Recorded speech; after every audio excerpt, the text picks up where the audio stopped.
In today's Daily Dish, 2K Sports continues the daily roster updates for NBA 2K15, and now player ratings are being altered.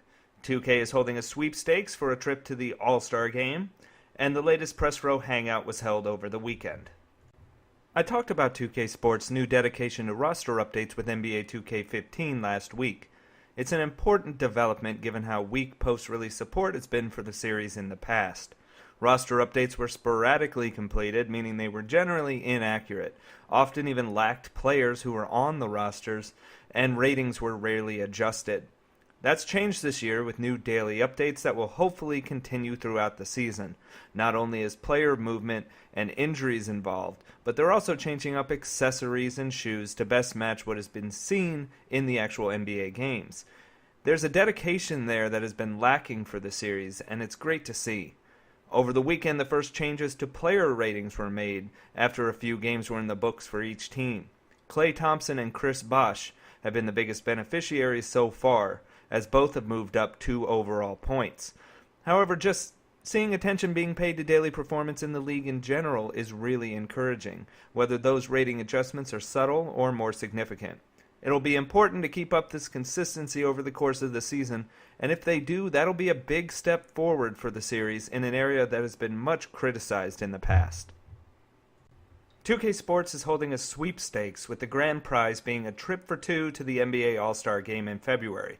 There are 2 ways to be entered into that drawing. The first is to play a game in the stage in NBA 2K15. That's the mode that is an offshoot of My Park, where you wager actual VC on each game. Playing one by November 8th will get you entered. Since there is no stage on Xbox One until November 8th, and no stage on any other version of NBA 2K15, there's another way to get your name into the mix. You can do this even if you don't own NBA 2K15 at all. Sending in a piece of paper or a postcard with your personal information will suffice. It must be postmarked by the 8th and received by the 12th to be eligible.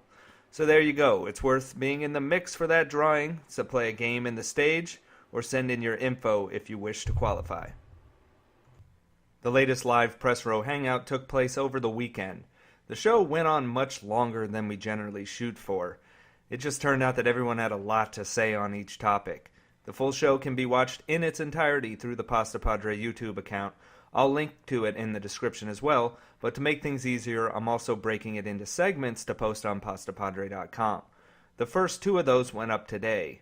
In one, it features our intros, then a talk about all our progress in the Madden NFL 25, FIFA 15, and MLB 14, the show leagues that we're participating in, as well as a discussion on the Xbox One exclusive game Sunset Overdrive, which I've been playing. The second is all about the NBA games. We offer impressions on NBA Live 15 and talk about how our careers are going in NBA 2K15 and even get into the accessibility of the 2 games. That's a subject that comes up later also in another segment, but related to the controls of the games. Tomorrow I'll post the segments for our discussion on the PS4 system update, and in particular the insanely awesome share play feature, before turning to answering a number of viewer questions in another stretch. Again, check out the full archive broadcast on YouTube or head over to Pastapadre.com to watch them broken out in chunks. Considering the show ran for over 2 hours, I wanted to offer up both options to make it easier to digest. Be sure to visit Pastapadre.com, which is updated every single day with the latest sports gaming news and analysis. Follow me on Twitter @Pastapadre and subscribe on YouTube. I'll be back tomorrow with the next Daily Dish.